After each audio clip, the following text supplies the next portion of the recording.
ओम श्री गणेशाय नमः। आप सभी का हमारे YouTube चैनल पर हार्दिक स्वागत है। साल 2023 में हलखष्ठी व्रत कब है? आइए जाने शुभ मुहूर्त, पूजा विधि, व्रत महत्व। हलखष्ठी व्रत भगवान कृष्ण के बड़े भाई बलराम को समर्पित है। धार्मिक मान्यता है कि इस दिन भगवान बलराम का जन्म हुआ था। नवविवाहिता ये व्रत संतान सुख के लिए करती हैं। इस साल हलखष्ठी व्रत 5 सितंबर को है। इसे बलराम जयंती और ललही छठ के नाम से भी जाना जाता है। साल 3 बार छठ का पर्व मनाया जाता है। ललही छठ, चैती छठ और कार्तिक माह में आने वाली बड़ी छठ शामिल है। हिंदू धर्म में संतान की तरक्की, सुख शांति के लिए छठ का पर्व खास माना गया है। पंचांग के अनुसार भाद्रपद माह के कृष्ण पक्ष की षष्ठी तिथि का आरंभ 4 सितंबर को शाम 4:41 पर और अगले दिन 5 सितंबर को दोपहर 3:46 पर इसका समापन होगा। धर्म ग्रंथों के अनुसार बलराम जी का मुख्य शस्त्र हल और मूसल है, इसलिए उन्हें हलधर भी कहा जाता है। उन्हीं के नाम पर इस पावन पर्व का नाम हलखष्ठी पड़ा है। इसे हलधर भी कहा जाता है। इस दिन खेती में उपयोग होने वाले उपकरणों की भी पूजा की जाती है। महिलाएं अपने बच्चों की लंबी उम्र और सुख समृद्धि के लिए ये व्रत रखती हैं। मान्यता है कि इस व्रत को करने से संतान के सारे कष्ट दूर हो जाते हैं। हलखष्ठी के दिन माताओं को महुआ की दातून और महुआ खाने का विधान है। हलखष्ठी के दिन महिलाएं एक गड्ढा बनाकर उसे गोबर से लीपकर तालाब का रूप देती हैं।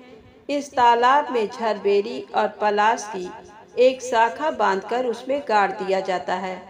भगवान गणेश और माता पार्वती शिव परिवार की पूजा कर छठ माता की पूजा की जाती है।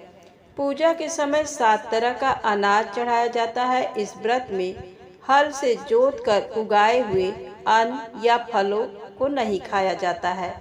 पूजा के बाद भैंस के दूध से बने मक्खन से हवन किया जाता है। अब आइए जाने हलखष्ठी व्रत की पूजा विधि और महत्व के बारे में।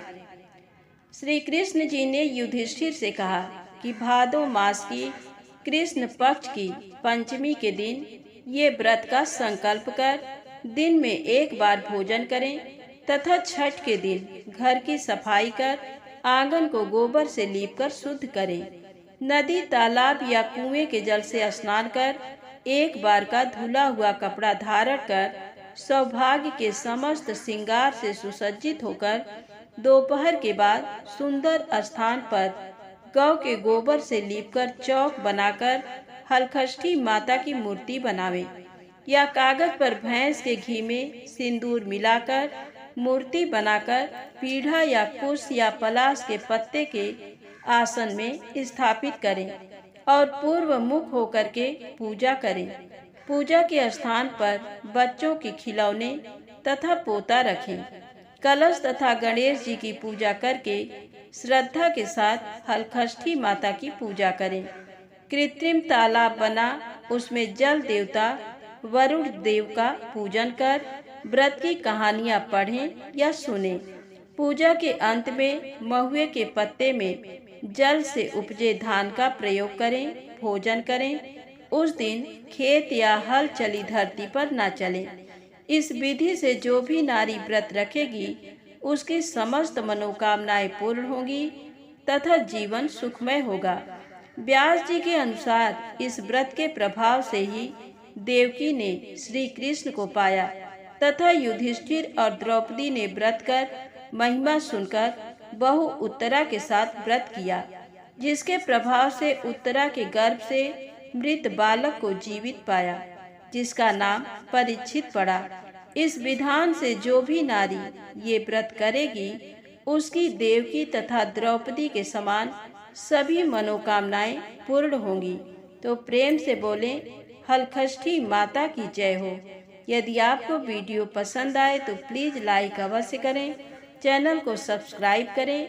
जय माता दी, जय भोलेनाथ।